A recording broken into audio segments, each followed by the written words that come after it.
Hi, I'm Diane Mason. I'm with the Boone County Cooperative Extension Service. I'm one of the Family and Consumer Sciences agent. And we're here today in the garden with David Kester. He's our horticulture agent. David, I got a joke for you. All right. Why did the farmer fire the band? I don't know. Because they kept dropping the beets. Oh. I know. But I'll tell you, this looks like a wonderful beet, and I want you to tell me about it because I understand I can eat the whole thing. You can. The foliage, of course, can be, they can be steamed, they can be added to salads, and of course you've got that wonderful root at the end of it. And this is a red beet, and we plant beets usually pretty early in the spring, and then we can plant them again in the fall of the year. So you can get multiple harvests during one season of beets. And really nice, that's about the size that we want to harvest them at. And this, of course, has nice foliage on it, but that is really a good size for a beet. We also have some white beets in here, and this one's a little bit too over mature. This one is called Avalanche, and this is a white one. That's a red beet.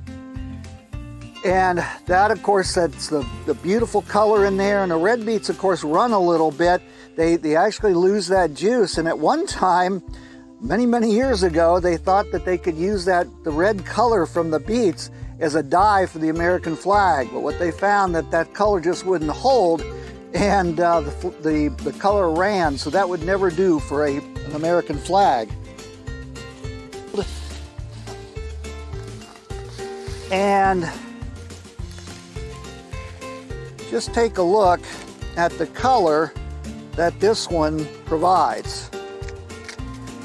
That one's Chioggia, and that is you can see the concentric circles in there, and just imagine what that would look like on a plate or in a salad. Beautiful beet.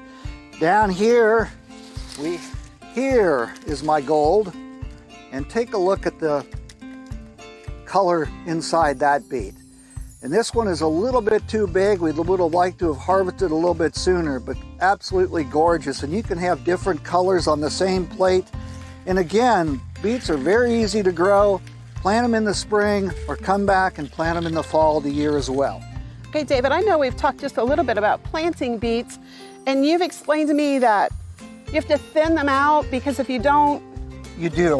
When you plant the seed, each one of those things that you're putting in the ground have multiple seeds in them. And sometimes they'll all come up and you'll get your beets are way too close together. And if you don't thin them out to be about 1.5 inches to 3 inches apart, you will get small beets and you'll get all foliage and no beet. And so you've got to thin them out so that they have room to form that big tuber at the end of there.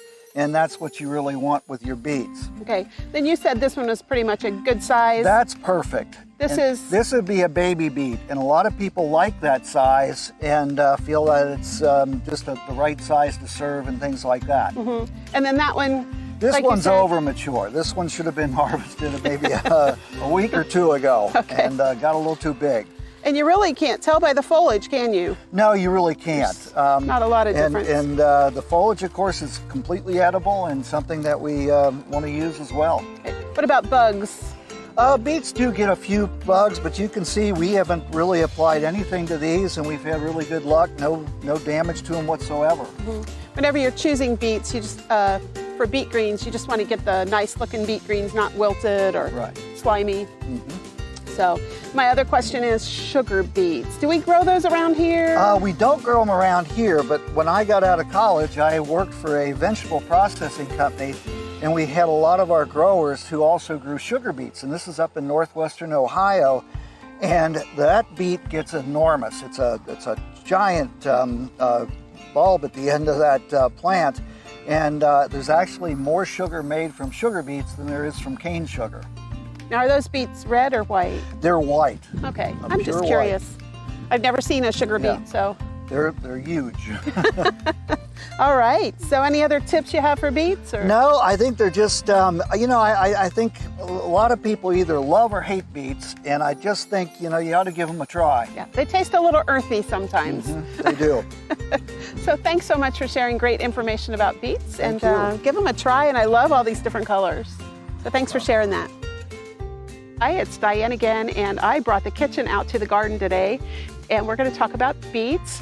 But first I wanted to share a little bit of some visual and some information about products you can actually get at the grocery store that are beets. You can buy beets, or you can buy products with beets in them. So I can these beets. You can can them or freeze them, either one. And then they come in different varieties at the store. You can buy them sliced, pickled, or grated. And those are great. The julienne strips look wonderful on a salad instead of sliced. It's a wonderful thing to do. You can buy kraut that has beets in it. It's sauerkraut, but it has beets included. Just make sure you read the labels. Then I also bought these two products. This one is a root veggie crisp, and it says chickpeas, shallots, beets, and carrots. So I want to remind you that it says beets on it. And this one also is another product, and it says ruby dipped vegetables on it. So it's root crop, and it's called ruby dipped. And my point with this, I want to take a look at the label, because the label, this actually does not have beets in it, but they used beet juice to color some of the vegetables. So sometimes we look at the front and we see red and we think, oh, that's probably beets. It's not. It just happens to be how they colored the vegetables. And this one, when you look at it, it's made with chickpea flour. And again, beets are the 5th ingredient down. So you're not getting a lot of beet. You're probably getting a little bit, but this is not high in beets if you were to look at the actual nutritional value. So as David shared, you can eat the entire beet. You can eat the beet greens and the beet bulb or the beet root. And so I'm gonna saute some beet greens here. So all I did was wash these with some fresh water. And you can eat the stem. I would cook it a little bit longer than I cook the actual green, just because it takes a little bit longer for it to soften up. You can also skip eating the stem if you want to, and you can strip the leaf. So all you do to strip the leaf is hold on to the stem and pull along, and that will just give you the green part. And then I will roll it up, roll it up and cut across to get some nice julienne or nice pieces. And I have some onions sizzling in my skillet right now. So probably 1 inch or so. And this may look like a lot, but as you probably know, there's a lot of water in the beet green, and so it will cook down. So I usually do onion and garlic. And I'm just gonna cook this until everything is nice and soft. And I will season it with some salt and some pepper. And if you want, you can use like a crushed red chili or chili pepper to give it, or some people will add Tabasco, something like that. And this makes a great side dish, and it's a great way to use the beet greens. See, those have cooked down a lot already. I usually put garlic in also.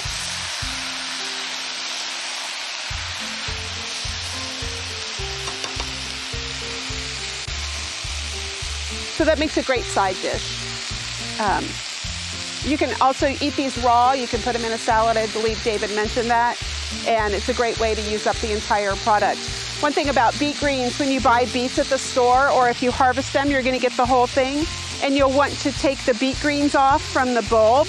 And the bulb will store, the root will actually store longer than the beet greens. So when you pull the beet greens off, either use them that day or use them within a couple of days. If you need to store them in a plastic bag. I usually put a white paper towel in just to keep the moisture under control.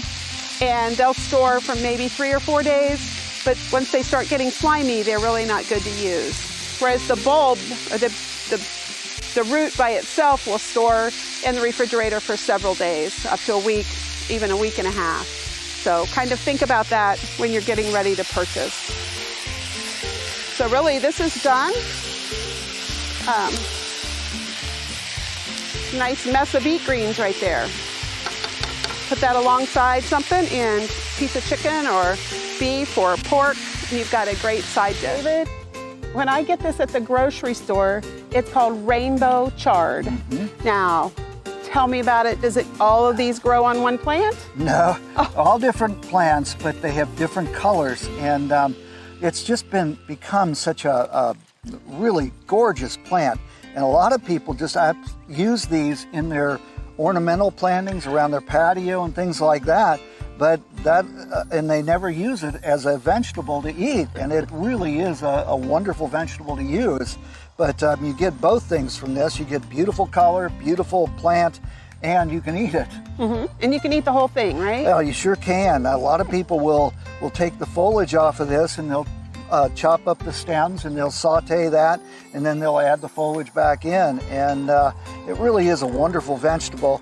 And it's related to the beet, grows at the same kind of conditions, likes it early in the spring or again late in the fall. And you can plant them from seed, and you do the same thing. Give them some room, thin them out a little bit when they come up so that you're about 1.5 to 2 inches apart in the row. Okay, you want to show us, I'll take these and you can show us how they grow. This is, what we do is just come down here and you can just kind of pick off the stems like that. And of course, then what they would do is just pick that foliage off of there, and you're saving that foliage to later put in to salads, or you can saute that with the stems. And as you can see, I've got red, got some beautiful yellow back in here, and it really is a very pretty plant. Okay, so I know this used to be called Swiss chard, but now most people just refer to it as chard. Right, and it's, I don't know how that came about, but most people just now refer to it just simply as chard. And there's a number of different varieties. As you know, we've got the rainbow chard, we've got Fort Hook Giant, which is the white one, a lot of different types. Okay, fantastic. Very nutritious and super easy to eat and use. I'm presuming it's pretty easy to grow if people are putting it in their landscape. It really is pretty easy to grow. We just put the seed in the ground and thinned them out, and you can see the results. There we go. So, all right. So give Swiss chard a try. I love all the colors. That's my favorite part. It really is a pretty plant. Thanks for sharing great information about chard. Thank you. Appreciate it.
the red beet, and really nice. That's about the size that we want to harvest them at.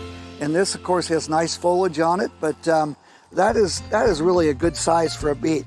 We also have some white beets in here, and this one's a little bit too over mature. This one is called Avalanche, and this is a white one. I've also got in here one of my favorite colors is the this one's called Touchtone Gold, and just take a look at the color that this one provides. That one's Chioggia, and that is you can see the concentric circles in there, and just imagine what that would look like on a plate or in a salad. Beautiful beet. Down here we have the Touchtone Gold, and that's a red beet. And that, of course, that's the beautiful color in there. And the red beets, of course, run a little bit. They actually lose that juice. And at one time, many years ago, they thought that they could use the red color from the beets as a dye for the American flag. But what they found that color just wouldn't hold, and the color ran. So that would never do for an American flag. And here is my gold, and take a look at the color inside that beet. And this one is a little bit too big. We would have liked to have harvested a little bit sooner, but absolutely gorgeous. And you can have different colors on the same plate. And again, beets are very easy to grow. Plant them in the spring or come back and plant them in the fall of the year as well.